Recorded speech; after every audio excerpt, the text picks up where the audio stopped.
संरक्षण और संवर्धन में। बहुत बहुत धन्यवाद। आप सभी का नमस्कार। क्षमा करें, मेवाड़ से आई हूँ तो मेवाड़ का संबोधन उपयोग में लूंगी।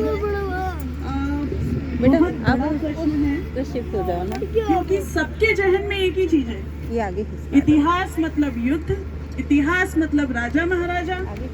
लेकिन आपने कार्यक्रम के शुरुआत में ही एक बहुत अच्छी जो है संस्कृति का उदाहरण हमारे सामने आया कि घूमर नृत्य। घूमर नृत्य का इतिहास क्या है? जब मैंने इतिहास में देखा तो मुझे एक पेंटिंग मिली जो महाराणा संग्राम सिंह जी के टाइम पे थी और उनके सामने घूमर नृत्य हो रहा था। ये तो हो गया इतिहास, जो तथ्य है, मूल है। लेकिन उसकी जीवंत चेतना है वो संस्कृति जो आपके सामने पेश हुई। तो इतिहास को अगर जड़ मान के चलेंगे तो इतिहास जड़ है, लेकिन जैसे ही उसे व्यवहारिक देखने लगेंगे तो वो संस्कृति है। और संस्कृति में किसे इंटरेस्ट नहीं है? संस्कृति तो हमारे जीवन में रची बसी है। तो ये हम कह सकते हैं। अब मेवाड़ से आई हूँ तो मेवाड़ की एक बात भी करूंगी कि इतिहास से ऐसी कई वीरांगनाएं जुड़ी है, लेकिन सिर्फ एक पर्सनैलिटी का नाम लूंगी, मीराबाई। लेकिन मीराबाई के भक्त आज भी गाए जाते हैं कृष्ण के समर्पण में। बिल्कुल। तो वो इतिहास जड़ कहाँ रहा? वो तो हमारे जीवन में रच बस गया। सहमत आपकी बात से। तो इतिहास को जिस नजर से देखना चाहोगे आप, उस नजर से इतिहास दिखेगा। ये हमारी आज तक की पृष्ठभूमि में ये ड्रॉबैक रहा है कि हमने इतिहास को सिर्फ राजा महाराजा और युद्ध से जोड़ा है। जी। हमने आम जीवन और उसमें जुड़े जो रीति रिवाज है उनसे कभी जोड़ने की कोशिश ही नहीं की। आज जब हम कार्यक्रम से पहले बात कर रहे थे, आप मुझे बता रहे थे कि चौथ गणेश जी के जो आज हाँ, तिलकुटा व्रत है आज। हाँ, तिलकुटा व्रत है, इसके ऊपर एक कथा होती है। जी। ठीक है। अब कथा होती है, व्रत होता है, लेकिन उसका इतिहास क्या? जी। वो तो जीवन से जुड़ा है। तो उस इतिहास को खंगालने की जब आप कोशिश करेंगे तो वो जड़ हो जाएगा। लेकिन चेतन तो आज है कि आप उस व्रत और उपवास को कर रही हैं। जी। तो इतिहास और संस्कृति कभी अलग नहीं रहे। केवल ये है कि आप किताबों में पढ़ेंगे तो इतिहास है और आंखों से देखेंगे तो संस्कृति है। बहुत सही, बहुत सही। यही प्रश्न नितिन जी मेरा आपसे रहेगा कि इतिहास को आपने बहुत सुंदर तरीके से समझाया स्वाति जी कि चेतन और जड़ का जो अंतर है। तो मैं आपसे ही इसको और थोड़ा सा स्पष्ट करना चाहूंगी कि किस तरीके से इतिहास जो है किसी भी समाज की, खासतौर से जब हम राजस्थान में बैठे हैं तो राजस्थान की संस्कृति के संरक्षण और संवर्धन में कैसे भूमिका निभा सकता है या निभा रहा था या निभाएगा। धन्यवाद मोनिका जी और धन्यवाद ऑर्गेनाइजर्स को कि इस टॉपिक के ऊपर एक डिस्कशन रखा। सामने बैठे हुए सभी स्पेक्टेटर्स का भी बहुत बहुत धन्यवाद जिन्होंने इस टॉपिक के लिए अपने आप को माना कि that's a good for the listening. मैं आपको ये बताऊं, स्वाति जी ने बहुत सही कहा और उसी में कुछ ऐड ऑन करके मैं कहूँ तो ये है कि इतिहास और संस्कृति में जड़ और पेड़ का संबंध होता है। जैसे जड़ रही और उसका पेड़ आगे बढ़ता रहा, उसी तरीके से है। मैं आपको छोटा सा उदाहरण दे के बताऊं कि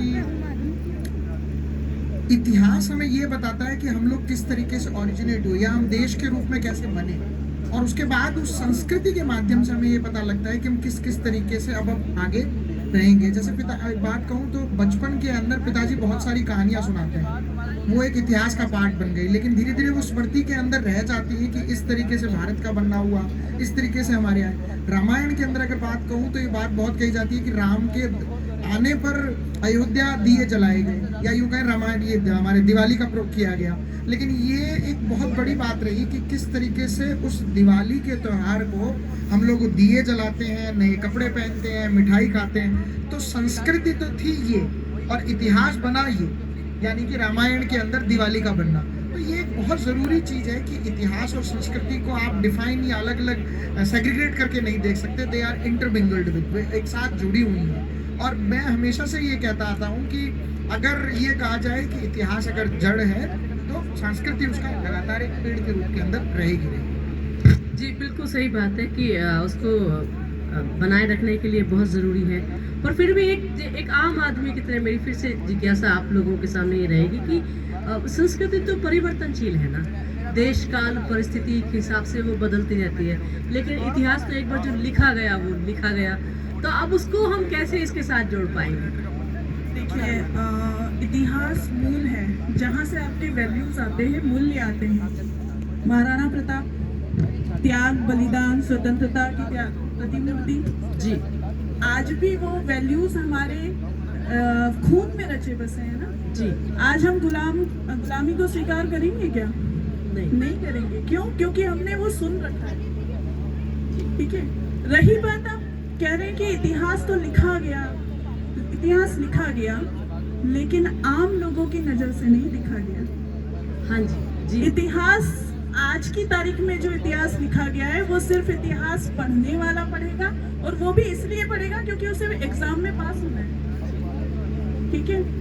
रिसर्च जो कर रहे हैं, जो मैन्युस्क्रिप्ट पढ़ रहे हैं, नई नई किताबें लेके आ रहे हैं, लेकिन उसका मजा क्या जब जो हमारी आज की जनरेशन है, जो जेनजी है, जो सोशल मीडिया पे चल रही है, जो फोटोज क्लिक कर रही है, उसको आप इतिहास से कैसे कनेक्ट करोगे? ये मूल प्रश्न है। जी जी। हाँ, इस प्रश्न पे हम आएंगे, इस प्रश्न में हम आएंगे। उसके बीच में कुछ हमारी थोड़ी सी चिंताएं हैं नितिन जी, और सामने गौरीशंकर जी, वली भाई बैठे हैं, आप उससे सहमत होंगे कि आज जब हम ग्लोबल विलेज की बात कर रहे हैं, हमारे पहनावे एक होते जा रहे हैं, हमारे खान पान वैश्विक स्तर से लेके ग्रामीण स्तर तक एकता की तरफ जा रहे हैं, ऐसा हम कहते हैं। तो ऐसे में जब भाषाएं लुप्त हो रही हैं, कुछ भाषाएं मरने के कगार पे आ गई हैं, कुछ लुप्त हो चुकी हैं, तो अब मैं सिर्फ उसको राजस्थान के संदर्भ में रखना चाहूँगी, तो हमारी जो राजस्थानी भाषा है उसकी मान्यता ही नहीं है। अगर कोई भाषा जब खत्म हो जाएगी या समाप्त हो जाएगी, तो फिर इतिहास उसकी संस्कृति का संरक्षण कैसे करेगा? नितिन जी। देखिए, मैं आपको पहले कि विन्यास और व्याकरण बहुत जरूरी है। तो मैं एक बात कहूँ कि इतिहास का सबसे बड़ा जो कंट्रीब्यूशन यहाँ ये रहता है कि एक तो इतिहास इस बात को स्वीकार करता है कि भाषा किसी भी समाज का, किसी भी देश का एक प्रकार से विन्यास है। दूसरा, आप कहते हैं कैसे उसको कंट्रीब्यूट कर सकता है। मैंने बहुत पहले, मैं अकादमिक काल में भी ये बात कहता था कि जब किसी भाषा को किसी का रोजगार के रूप के अंदर आप प्रमुखता से रख देते हैं, तो उस भाषा का बचाव अपने आप निश्चित हो जाता है। हम लोग दिल्ली में रहे, मैंने ये महसूस किया कि BA फर्स्ट ईयर जो चाइनीज लैंग्वेज पढ़ रहा है, बाय द टाइम जब वो BA थर्ड ईयर तक आता है, तब तक वो अपनी खुद की एक सेंट्रो कार या अपनी कार लेने में सक्षम हो जाता है, क्योंकि उसको वो रोजगार मिल रहा है भाषा के अंदर। सिमिलरली इतिहास का ये रोल है कि हम नए नए तरीकों से उस लैंग्वेज को प्रिजर्वेशन का काम करें, आइदर विद थ्रू एक ग्रीन रूम बनाकर हम उनकी रिकॉर्डिंग्स को रखें, चाहे उनको डिजिटाइज करके प्रोवाइड करें, या फिर हम ऐसी योजनाएं चलाएं जिससे हम उस लैंग्वेज को एक सिक्योर मोड के अंदर प्रिजर्व करके रख सकें, ताकि फ्यूचर में जो आने वाली जनरेशन है उस तक वो चीज़ें पहुँच। और ये वन डे नहीं है, इट्स एक लॉन्गर, एक लंबी मुहिम का पार्ट है। और मैं इसको इस तरह से भी कहूँ कि चाहे वो सरकारें हो और चाहे वो व्यक्तिगत स्तर के ऊपर हो, उदयपुर में धरोहर है, या बीकानेर के अंदर ये कहें हमारे अकादमी ने काम किया, आर्काइव्स है, प्राच्य विद्या है, इन सब के अंदर ये कोशिश की जाती है कि चाहे वो लैंग्वेज, आज प्राच्य विद्या के अंदर भी बहुत सारी आगम और ऐसी संस्कृत की भाषाएं, तो इतिहास की उन चीज़ों को भी नए तरीके से, नई टेक्नोलॉजिकली मोड में लाकर प्रिजर्व किया जाए। और वो प्रिजर्वेशन की जो प्रक्रिया है, that is very far more important, ताकि हम उस भाषा को ना, अंडमान निकोबार के अंदर अगर 4 व्यक्ति उस अंडमानी भाषा को बोलते हैं, तो उस भाषा को भी एक बुक के अंदर रजिस्टर्ड करके रखा गया, और भारत सरकार के द्वारा ऐसा कार्य करने वाले लेखक को पद्मश्री जी। मेरा ये कहना है, सर ने जैसे ऑर्गेनाइजेशनल बेस पे कहा, लेकिन मैं बहुत छोटी शुरुआत से मानती हूँ कि भाषा की सबसे पहली सुरक्षा अपने घर में होती है। जब आप बच्चों को शुरू से अपनी लैंग्वेज सिखाते हैं जो घर में बोली जाती है, तो आपकी भाषा वहीं सुरक्षित हो गई। बिल्कुल। और ये मेरा खुद का एक्सपीरियंस है। मैं मेवाड़ में काम करती हूँ, लेकिन मैं हूँ मालवा से, मध्य प्रदेश से, लेकिन मेरी मदर मेवाड़ से थी, और उन्होंने हमसे बचपन से शुरुआत जो है वो मेवाड़ी भाषा से करी। इंग्लिश हमने स्कूल में सीख ली, हिंदी हमने स्कूल में सीख ली, लेकिन मेवाड़ी हमको सिखाने कोई स्कूल नहीं आएगा, आपकी घर की लैंग्वेज सिखाने कोई नहीं आएगा। शुरुआत हमें अपने घर से करनी पड़ेगी। अब अगर हम ऑर्गेनाइजेशनल बेस पे चले तो आजकल मोबाइल सबके साथ है, सबके हाथ में है। जो पुराने लोग कहीं मिल जाएं, जो हम सफ़र में हों, जो बहुत पिछड़े हुए से लगते हों, केवल एक बार उनका वीडियो रिकॉर्ड कर लीजिए, क्योंकि हो सकता है कि आने वाले टाइम में वो आपको नहीं दिखेंगे, लेकिन वो आपके व्यक्तिगत स्तर पे भाषा का संरक्षण होगा। ऑर्गेनाइजेशन, देश, सरकार सब कुछ अपना कर रही है, लेकिन हम अपना जो जिम्मेदारी, जो व्यक्तिगत जिम्मेदारी होती है, वो सिर्फ दो है कि घर के बच्चों को अपनी बोली सिखाएं, और दूसरा जो बाहर मिलता है उसके वीडियो बना के सोशल मीडिया पे डाल दीजिए। वहीं लोग देख लेंगे, 4 देखेंगे, कभी तो 8 देखेंगे, कभी तो 25 देखेंगे। तो ये प्रयास किया जा सकता है। जी, बहुत महत्वपूर्ण बात आपने कही कि जब हम इतिहास की बात करते हैं तो कहीं ना कहीं भाषा की बात आती है, और भाषा की बात आएगी तो संस्कृति और कला की बात भी आएगी। और तो जो मुझे समझ आ रहा है एक आम आदमी के, एक आम पाठक श्रोता की नज़र से, कि अगर हमें इतिहास और संस्कृति को संरक्षित करना है तो हमें पहले अपनी भाषा को सहेजना पड़ेगा। बिल्कुल बिल्कुल, है ना। तो मैं घूम के फिर एक प्रश्न पे फिर से आ जाऊँगी उसी प्रश्न पे मैं घूम करके आती हूँ कि हमने चूँकि हम संस्कृति की बात कर रहे हैं, और राजस्थान तो विविध रंगी है ना। मेवाड़ में, ढूंढाड़ी में, हाड़ौती में, मारवाड़ी में, बागड़ी में, हम सब एक ही चीज़ को अलग अलग तरीके से कहते, बोलते, सुनते आए हैं, लेकिन जो उसका तत्व है, जो सार तत्व है, सूत्र है, वो एक ही है। तो हमने ये तो मान लिया कि इतिहास में हमने चीज़ों को लिपिबद्ध कर लिया, चाहे आप युद्ध की बात करें या हमारे उनकी बात करें, तो उसको लिपिबद्ध करके हमने उसको संरक्षित तो कर लिया, सुरक्षित तो कर लिया। अब बड़ा प्रश्न ये आ जाता है नितिन जी, मेरा आपसे भी रहेगा और इसी बात में आपसे भी बात करूँगी स्वाति जी। तो इतिहास में जो लिखा गया है, संस्कृति को बचाने का जो काम हमने कर लिया, उसका संवर्धन कैसे हो? उसके संवर्धन के लिए मतलब आप कैसे समझाएंगे एक आम आदमी को जो आपके सामने बैठा है कि इतिहास इस तरीके से जो है संस्कृति का संवर्धन कर रहा है? देखिए, मैं इसको 2-3 तरीके से कहूँ। इसलिए बताऊँ कि जीवन के पिछले 10-12 साल हम इसी विषय पर ही काम करते हैं। हम लोग पिछले 10-12 साल तक इसी विषय पर ही काम कर रहे हैं कि भाई हम उसका संवर्धन कैसे करें, कि व्हाटएवर है जो आ चुका है ठीक है। एक बात मैं बहुत अच्छे से कहूँ कि अगर है ना, अगर मैं ये कहूँ कि अगर इतिहास एक सॉफ्टवेयर है ना, तो संस्कृति उस सॉफ्टवेयर का एक अपडेशन सर्वर।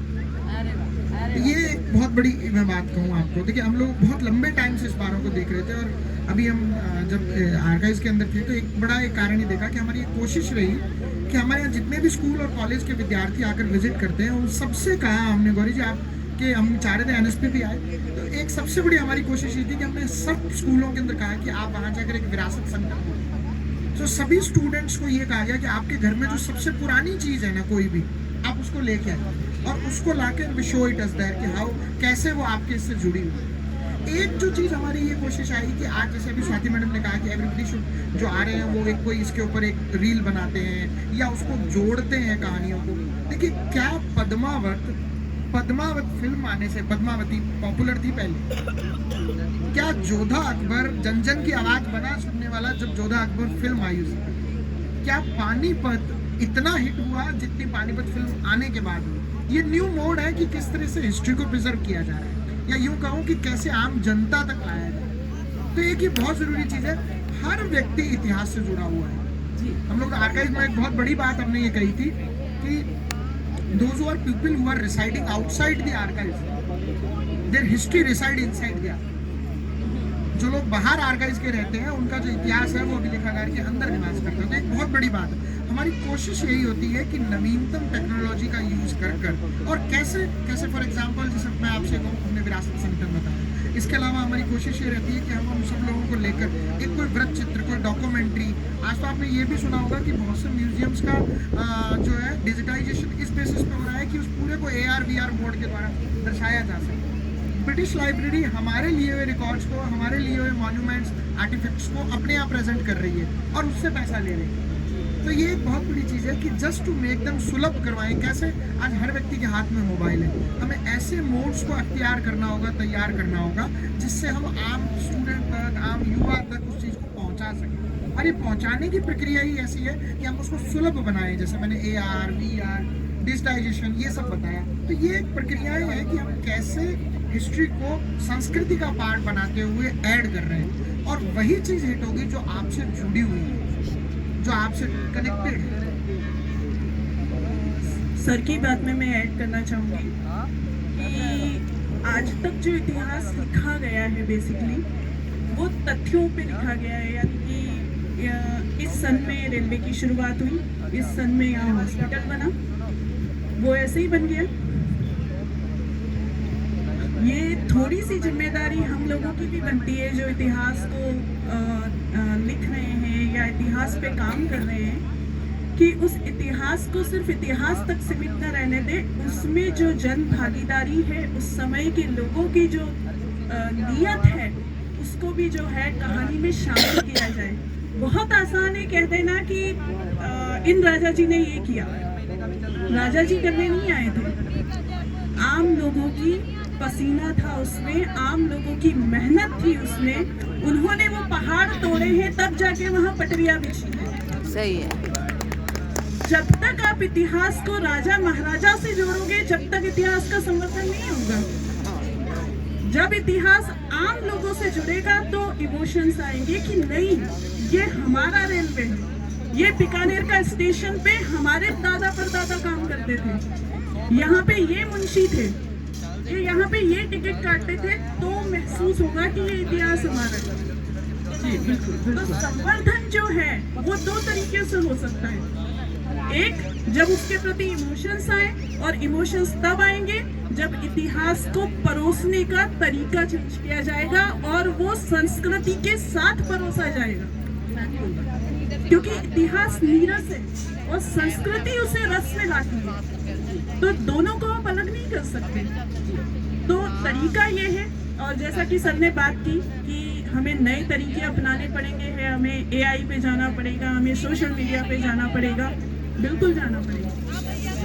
लेकिन साथ में ये भी देखना पड़ेगा कि यहाँ पे जाने के बाद जो हमारे लोग हैं, जो हमारी जनरेशन है, वो उसके प्रति जिम्मेदारी का अनुभव करती है या नहीं करती है। वो जिम्मेदारी का भाव लाना पड़ेगा।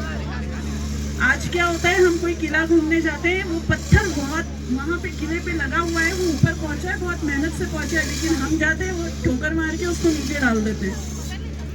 जब तक आप ये अनुभव नहीं करोगे कि इस पत्थर को लाने के लिए शायद मेरे परिवार का कोई इंसान लगा होगा,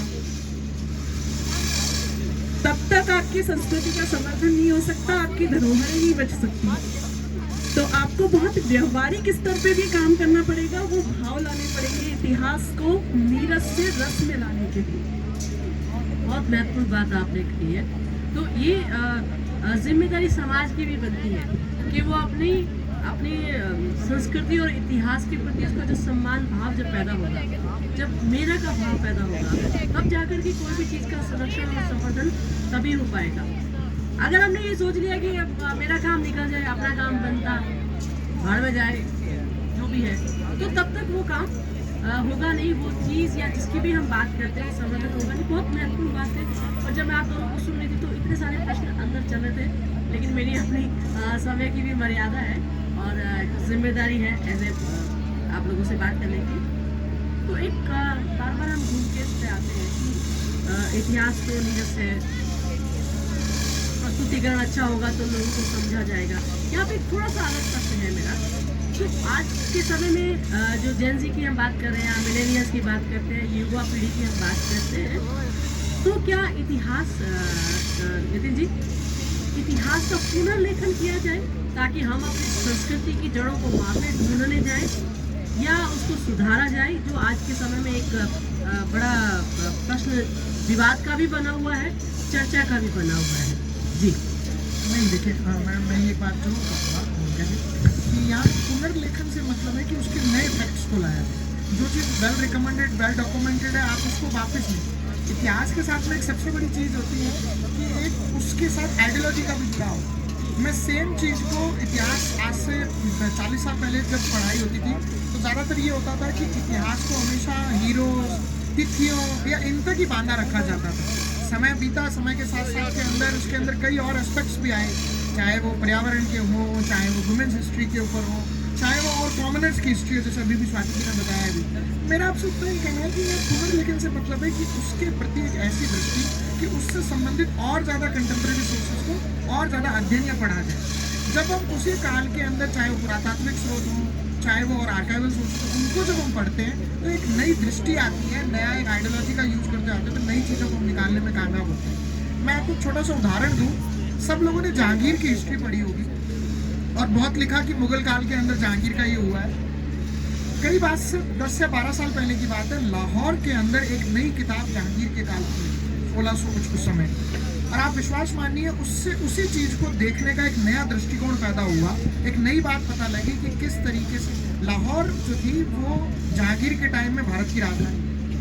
तो नए स्रोतों की उपस्थिति भी एक बड़ा करती है। पुनर्लेखन से मतलब है कि हम उसका दायरा बढ़ाएं। कुछ लोग जो म्यार में हैं वो ठीक, और जो कुछ म्यार में आना चाहते हैं उनको लाने के लिए एक दायरा बढ़ाएं, ये बहुत ज़रूरी है। और इसी के लिए ही एक आवश्यकता होती है भाषाओं की। और यही मैं वापस कहूँगा कि भाषाएं जो है ना, वही एक विन्यास का कार्य करती है, वही इन चीज़ों को जोड़े रखती है, वही संस्कृति को करती है। आज चाहे वो अभिलेखागार हैं, प्राच्य विद्या है, आज हमारे पास करीब 10 से 12 से ज़्यादा विषयों की पांडुलिपियाँ पड़ी हुई हैं। पर जब तक उन पांडुलिपियों को पढ़ने वाला हमारे पास व्यक्ति नहीं रहेगा तो जो पहले कहा गया वही मान्य रखना। तो यहाँ पुनर्लेखन को मैं थोड़ा सा कहता हूँ, we should have to read at the things. हमें पुनर्पढ़ने की ज़रूरत है, पुनर्देखने की ज़रूरत है, चाहे वो फारसी में हो, उर्दू में हो, आगम में हो, पाली में हो, प्राकृत में हो, मोड़ी में हो, ढूंढाड़ी में हो, मेवाड़ी में हो। ये एक ज़रूरी चीज़ मैं मानता हूँ। जी बहुत धन्यवाद। मैं यहाँ पे बताते चलूँ कि जो दो विद्वान हमारे सामने बैठे हैं ये कितनी सारी भाषाएं जानते हैं। नितिन जी के बारे में जान रही थी, आप उड़िया लिपि पढ़ लेते हैं, आपने फारसी का अध्ययन किया है, उर्दू आप जानते हैं, पंजाबी, हिंदी, मारवाड़ी। तो मुझे लगता है कि एक ऐतिहासिक विद होने के लिए आपको भाषाओं की समझ का भी बहुत महत्व है। स्वाति जी को मैंने पढ़ रही थी तो हिंदी, इंग्लिश, मेवाड़ी और मालवा भी आपको आता है। तो मुझे लगता है कि भाषाएं जो है इतिहास को समझने का भी एक नजरिया खोलते। एक प्रश्न और है, स्वाति जी आपसे बात हो रही थी कि जब हम इतिहास और संस्कृति की बात करते हैं तो उसमें जनश्रुति कितनी महत्वपूर्ण है। वो बहुत इंटरेस्टिंग बात जब थी ना कि 80 किलो का भाला या इस तरीके का। तो क्या ऐसी बातें, ऐसी घटनाएं, लोक में प्रचलित ऐसी मान्यताएं वो इतिहास को संस्कृति के साथ एक छेड़छाड़ करती है या लोक में एक विश्वास बन के व्याप्त हो जाती है, इसको बदलना मुश्किल रहता है? बिल्कुल, मैं आपको इसका एक भी बहुत से उदाहरण दे सकती हूँ, क्योंकि मैं मेवाड़ रॉयल फैमिली के म्यूज़ियम और उनसे जो है रिसर्च से जुड़ी हुई हूँ। मेरे पास हर दिन 2 ऐसे मेल आते हैं जिसमें ये लिखा होता है कि महाराणा प्रताप की हाइट क्या थी और महाराणा प्रताप की तलवार का वजन क्या था और भाले का वजन क्या था। जैसा मैंने आपको बताया अभी कि 80 किलो का भाला कोई कैसे चलाएगा। महाराणा प्रताप महाराणा थे, राजा थे, दानव या राक्षस नहीं थे जो इतना लंबा कैसे करेंगे। एक राजा के तौर पे जो योग्यताएं होनी चाहिए उससे परिपूर्ण थे महाराणा।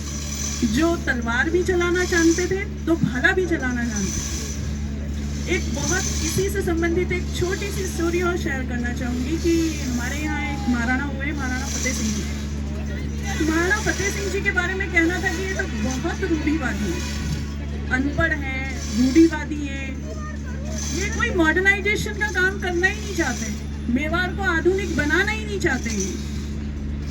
तो जब हमने इसके ऊपर रिसर्च करनी शुरू की, ये जनश्रुति, पूरे मेवाड़ के लोग यही जानते हैं कि महाराणा अनपढ़ थे।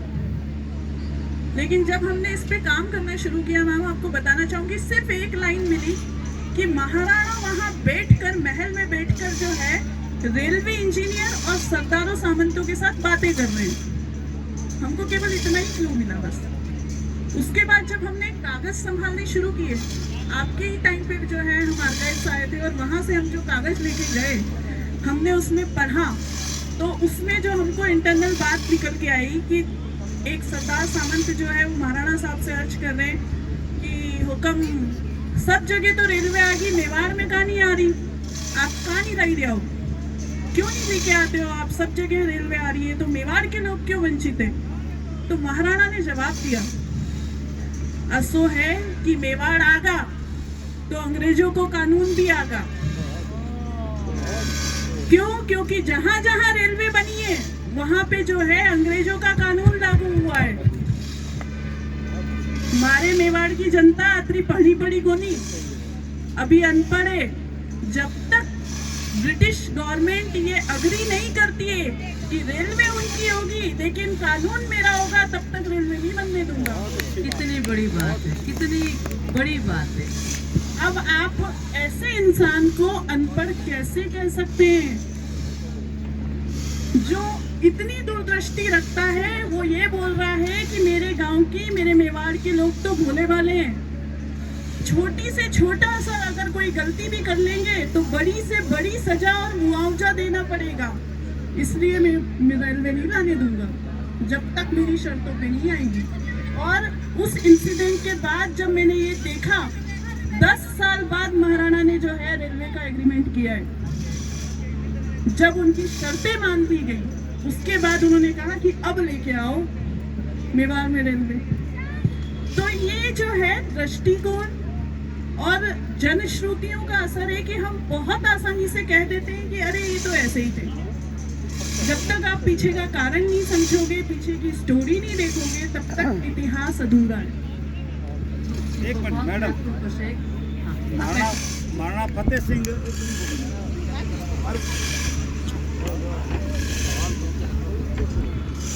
धन्यवाद।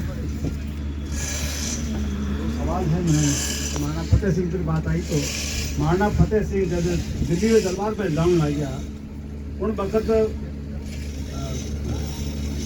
केस सिंह मारे थे ने चेतावनी टूटे नाम कागज की हो तो वह रेल पहला आ चुकी है या बाद में आई?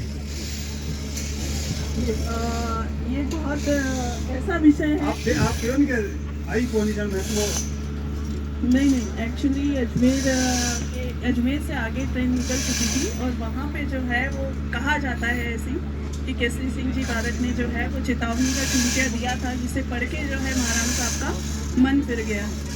इसमें एक बात और मैं जोड़ना चाहूँगी, जब हमने हमारे महाराणा फतेह सिंह जी के हकीकत पहले देखे तो दिल्ली दरबार में जाने से पहले ही महाराणा 10 दिन तक घोड़े पर कुछ कपड़ा बिछाकर, जो अडोनी होती है जो अपने सिर पे खड़े रखने के लिए यूज की जाती है, वो घोड़े पे रख के घूम रहे थे।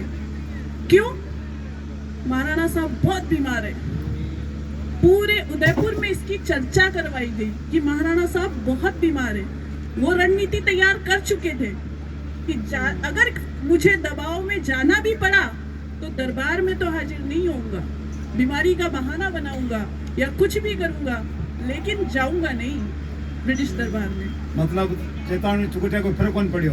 चेतावनी ने चुकटे असल तो फर्क तो पड़े ही नहीं। कहीं भी सुनो, आज पुरानी कहावत है, आप लोग कहना मतलब है कि पहला घूमने आ गया, बीमारी को बहाना पहला बना लियो बिया, तो चेतावनी का चुकटे बाद में दियो रेल में जाओ 3 टाइम। देखिए, मैं इस घटनाक्रम को ऐसे देखती हूँ कि वो अपने मन से तैयार थे कि मुझे नहीं जाना है, लेकिन फिर भी प्रेशराइज करने पे जाना पड़ा और उसके बाद वापस वो चेतावनी के चुंगटे दिखे तो मन और पक्का हो गया कि भाई अब तो कुछ भी हो जाए, नहीं जाना है। एक और सवाल छोटा सा, मेवाड़ की बात आवे तो अनाधायरो जिक्र जरूर आवे। जब उदय सिंह छोटो से बालक हो जब मैंने छबड़ी में ले गया पड़ा बी टाइम की उम्र 12 साल 15 साल बतावे और 15 साल में बच्चे ने एक महिला छबड़ी माथे ले जा नहीं सके, ये बारे में आप ये इतिहास का बहुत बड़ा मिथ है। महाराणा उदय सिंह जी का जन्म 1521 में हो चुका था और पन्नाधाई जो चित्तौड़ से कुंवर उदय सिंह को लेके गई थी तब उनकी उम्र 15 साल थी और 15 साल के बच्चे को छाबड़ी में नहीं बिठाया जा सकता। ये ऐतिहासिक तथ्य है। ये जन्म जो है, ये 15 साल का जो जन्म है ये ऑलरेडी निकल चुका है। अब वो पुरानी जो मिथ चले आ रहे हैं उनको तोड़ने का हम बिल्कुल प्रयास करते रहते हैं। मेरी खुद की एक पुस्तक जो है महाराणा उदय सिंह जी पे है और उसमें हमने यही किया है कि वो छाबड़ी में बैठ के नहीं गए हैं। हाँ, वारी जो था, जो बर्तन उठाता था, उसका सहयोग लिया गया है, छाबड़ी में नहीं बिठाया गया। मुझे लगता है यहाँ पे क्योंकि